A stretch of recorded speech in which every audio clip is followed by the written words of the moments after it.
Thanks for joining us this half hour on KGW+. I'm Stephanie Domerat. Chris McGinnis will join us in just a moment for a look at your forecast. First, though, let's get you caught up on this afternoon's top stories. Vigils were held downtown and in front of the Portland ICE facility to honor the life of a woman shot and killed by ICE agents in Minneapolis yesterday.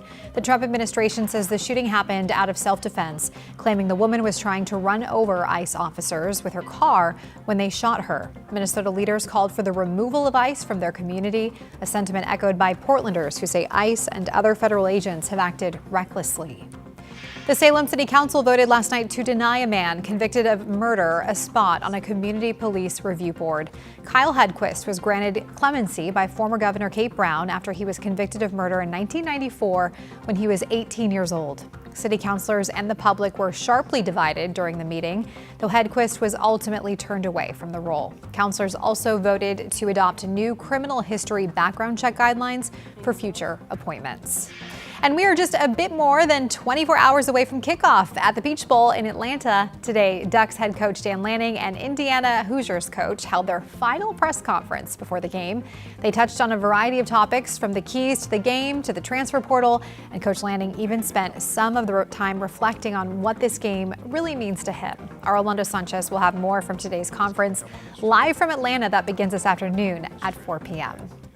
And we are issuing a weather impact alert today for the Cascades with the winter storm warning still in effect there. This is a live look right now from our Timberline Lodge Skycam up on Mount Hood. Look at those people getting ready to go down the mountain there.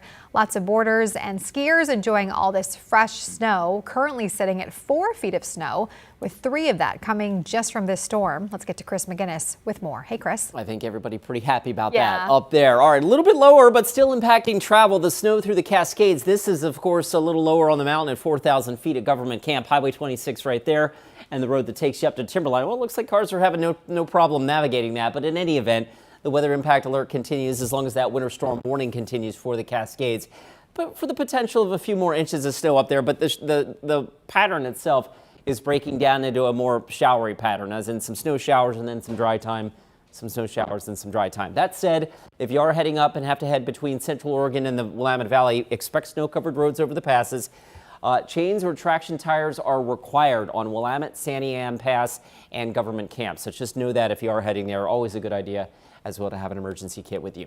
All right, radar over the last 3 hours, again, depicting a diminishing coverage here in the showers. Showers down low, snow showers up high, and all of those continue diminishing. It hasn't been very rainy at all between Longview and Salem so far this morning. And now as we go into the afternoon, again, I don't see anything falling from that cloud cover. In fact, we're starting to poke some holes in the cloud cover at PDX at 43 degrees. 39 is chilly out in Forest Grove and Hillsborough. Parts of Washington and Yamhill County had some slick roads this morning. I don't think we'll get quite that cold tonight, but we could be a little foggy overnight. 43 right now in Salem. The plan for the rest of the day today, shower chance, but any raindrops will be pretty few and far between. Temperatures pretty much hold steady in the mid-40s. We've got dry weather in the Friday forecast and the Saturday forecast and much of the 7-day as well.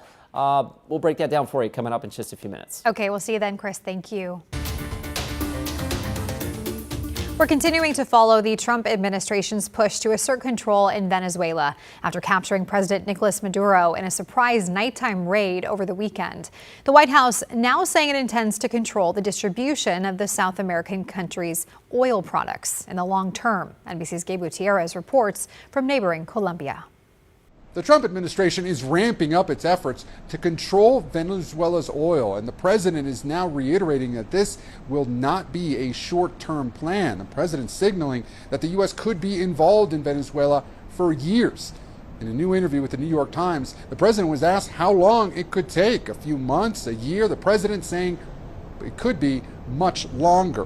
Now, the president also saying that he intends to rebuild Venezuela's oil industry, and when he was asked if he would insert American troops into the country if it blocked access to oil, he said, "I can't tell you that." Now, tensions over oil are playing out on the global stage. The United States seizing 2 oil tankers in the North Atlantic, posting video online. Now, in Colombia, there were protests yesterday protesting U.S. actions inside Venezuela. Also some counter demonstrations as well. But this all comes as President Trump had harsh words for Colombia's president earlier in the week, calling him a, quote, sick man. Well, overnight, the president revealing that he had a phone call with Gustavo Petro. He called it a great honor, that he appreciated the Colombian president's tone, and added that he plans to meet with him at the White House soon.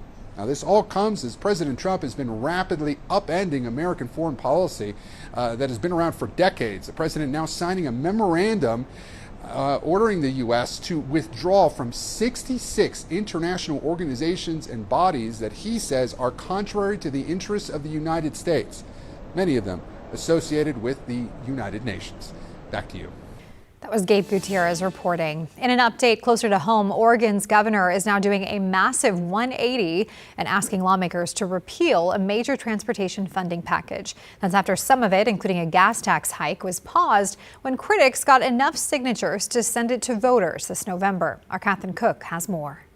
In an about-face, Governor Tina Kotek asked lawmakers to repeal the state's stopgap transportation funding package Wednesday, a package she fought to pass just 3 months ago during September's special session. Well, look, we have a different situation. We still have a transportation crisis, and my job is to make sure we can get back to the table, solve the problem. The transportation package was expected to raise about $4.3 billion over 10 years. It featured a 6-cent increase to the state's 40 cents per gallon gas tax, plus hikes to title and registration fees. Republicans panned the bill and launched a referendum, gathering enough signatures to put many of the fee increases to voters in November. Kotek's call to repeal her transportation package would remove that opportunity, angering Republicans like State Rep Shelley Bosshart Davis. You know, there's 250,000 Oregonians that signed up to say we want to be able to vote on this. And so we kind of had an idea that shenanigans were going to happen, that there would be some sort of funny games going on. As it stands, revenue provisions from the funding package are frozen because of the referendum. But ODOT's projected $300 million budget gap, that's still a problem.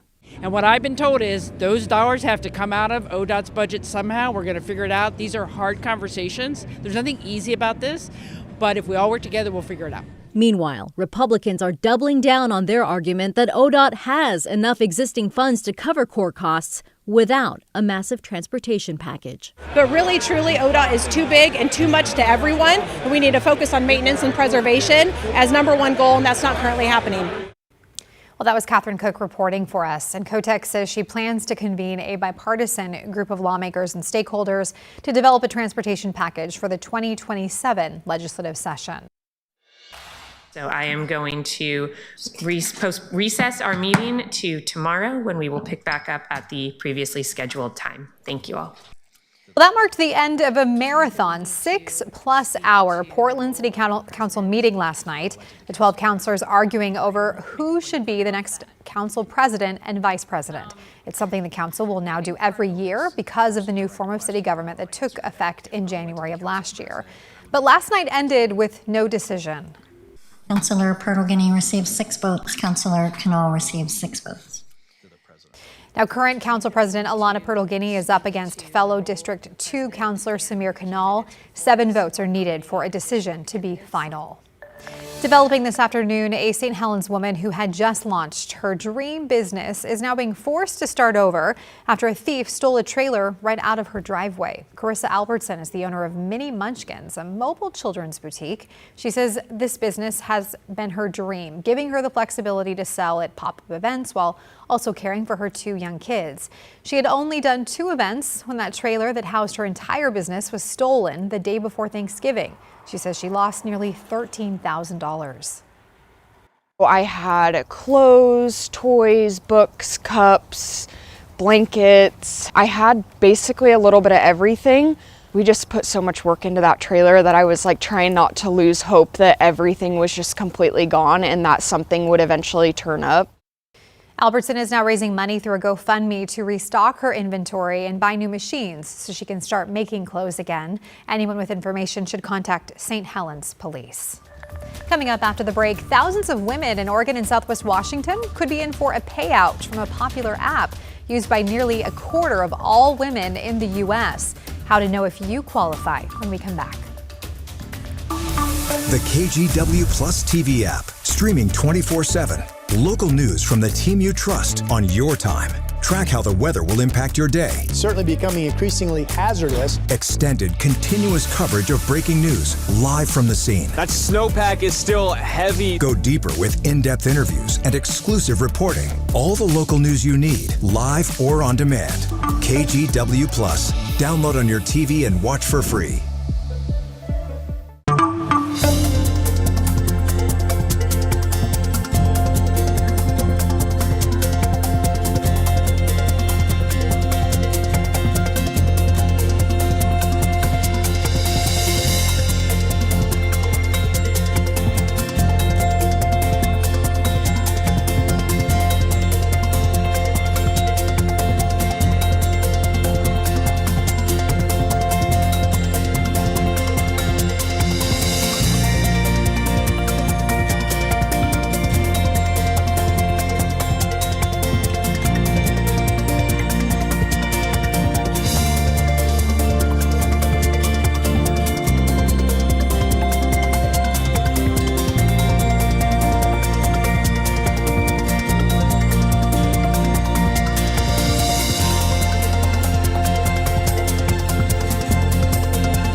The KGW Plus TV app, streaming 24/7. Local news from the team you trust. Track how the weather will impact your day. Breaking news live from the scene. All the local news you need. KGW Plus. Download on your TV and watch for free. On Weather Impact Alert Days, stay informed, prepared, and connected with KGW and KGW Plus. Coverage that alerts you to what's coming and how it will impact you. Watch extended weather coverage on KGW Plus. In your health headlines today, a consumer privacy lawsuit involving the popular Flow period tracking app is getting closer to paying users. Last month, a judge cleared the way for a multi-million-dollar settlement with Flow and Google after claims the app shared reproductive health data with big tech platforms. Sunrise reporter Corey Johnson has more. Well, studies show about 1 in 4 U.S. women use the Flow app. So if you're applying that math here to Oregon, that means hundreds of thousands of women could potentially be using the health tracking app to track pregnancy, menstrual cycles, and fertility. Flow and Google have agreed to a proposed settlement to pay about $56 million after allegations of improper data sharing. The lawsuit claims that highly personal information was shared with outside tech companies for advertising and analytics without clear, informed consent. Legal experts say it's a case that could shape how all consumer health apps handle sensitive information going forward.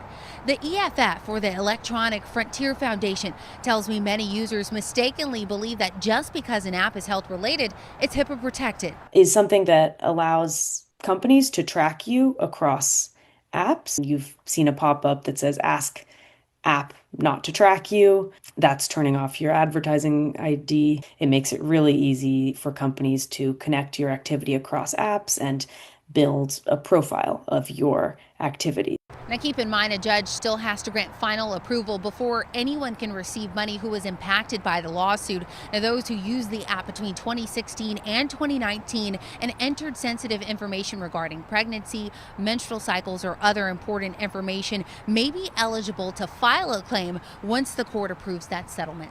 Back to you.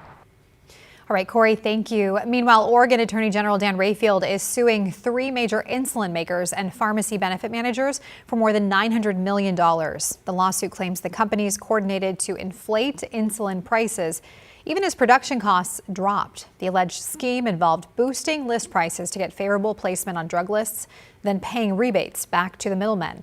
Rayfield says Oregonians are forced to ration insulin, reuse needles, or skip meals to control their blood sugar. He's asking a judge to stop the practice and order restitution. All right, time now to check in with Chris.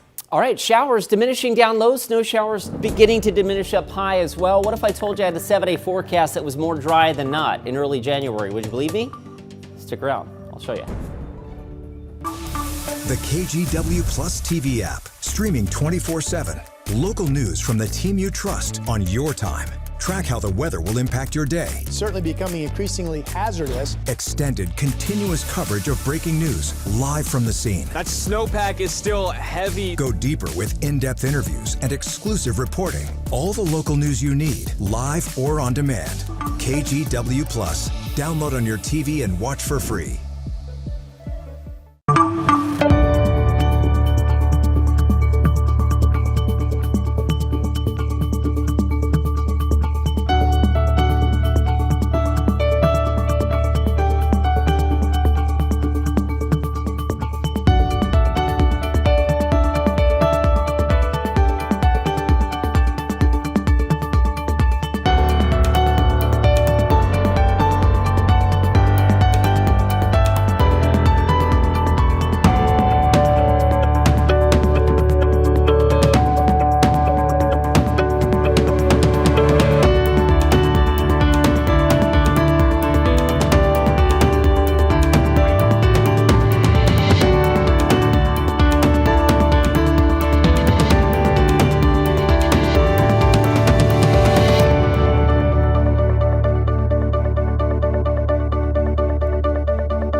weather impact alert days, stay informed, prepared, and connected with KGW and KGW Plus. Coverage that alerts you to what's coming and how it will impact you. Watch extended weather coverage on KGW Plus. The KGW Plus TV app, streaming 24/7. Local news from the team you trust. Track how the weather will impact your day.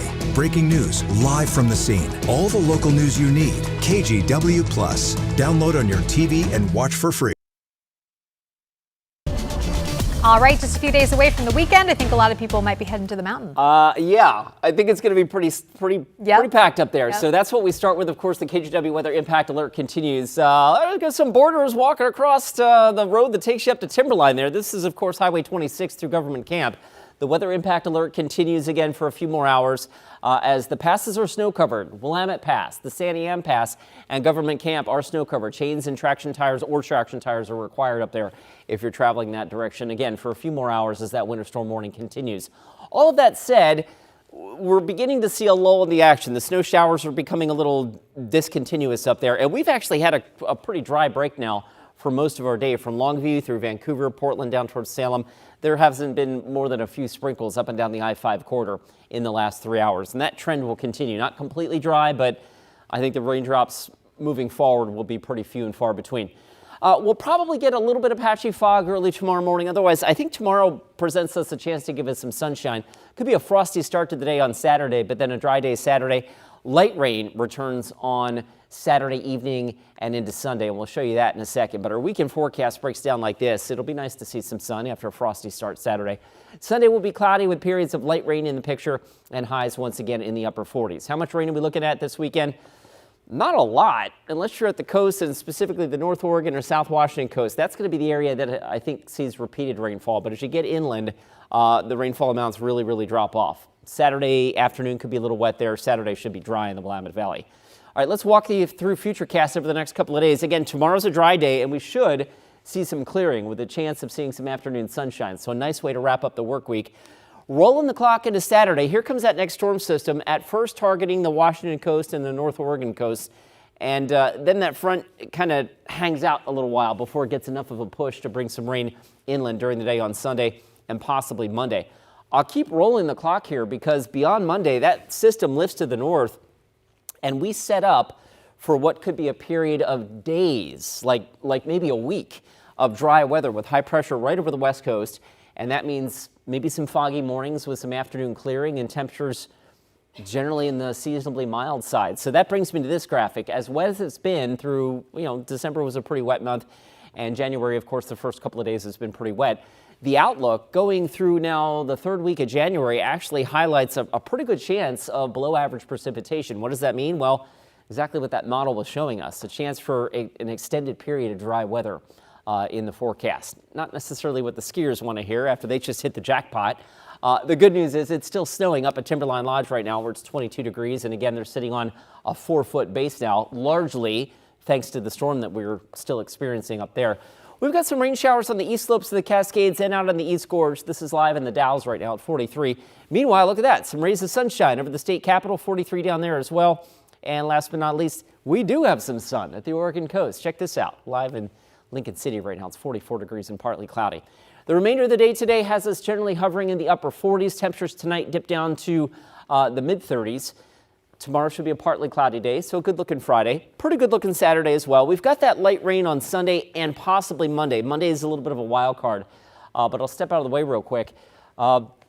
January on average is like our third or fourth wettest month of the year. We get 65% of our rainfall between October and February. So if I told you we were going to have a 10-day dry stretch in January, would you believe it? Not really. Yeah, but that might happen starting next Tuesday. Thanks so much, Chris. Well, coming up, a new program is being implemented at restaurants in the Portland airport that looks to reduce the waste from the bustling travel season. Stay with us. KGW Plus TV app, streaming 24/7. Local news from the team you trust. Track how the weather will impact your day. Breaking news live from the scene. All the local news you need. KGW Plus. Download on your TV and watch for free. On weather impact alert days, stay informed, prepared, and connected with KGW and KGW Plus. Coverage that alerts you to what's coming and how it will impact you. Watch extended weather coverage on KGW Plus.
We have now issued a weather impact alert. We could expect conditions in some parts of our area to change drastically pretty soon, right? And very quickly, yes. This is significant rainfall coming our way. You'll definitely want to be extra cautious. Certainly becoming increasingly hazardous. We've got the potential for some tree limbs or even trees or power lines to come down. Of course, when you hear thunder, it's always best to take cover. On Weather Impact Alert Days, stream extended coverage on KGW+. Welcome back. A green program aimed at trying to stop thousands of pounds of trash from going into landfills is making a partial return to PDX. It's called the Green Plate Program, and right now it's back in Concourse C. Instead of getting your meal on plastic plates and cups that go into the garbage, you'll now get utensils that get washed and reused. 3 restaurants are involved: Mo's Seafood, Bambusa Vietnam Kitchen, and Mod Pizza.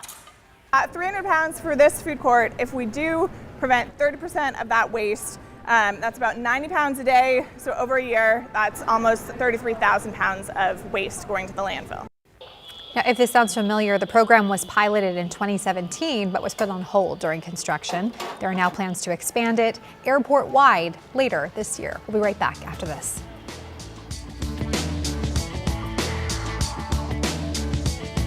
On Weather Impact Alert Days, stay informed, prepared, and connected with KGW and KGW+. Coverage that alerts you to what's coming and how it will impact you. Watch extended weather coverage on KGW+. The KGW Plus TV app, streaming 24/7. Local news from the team you trust. Track how the weather will impact your day. Breaking news live from the scene. All the local news you need. KGW Plus. Download on your TV and watch for free.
We have now issued a weather impact alert. We could expect conditions in some parts of our area to change drastically pretty soon, right? And very quickly, yes. This is significant rainfall coming our way. You'll definitely want to be extra cautious. Certainly becoming increasingly hazardous.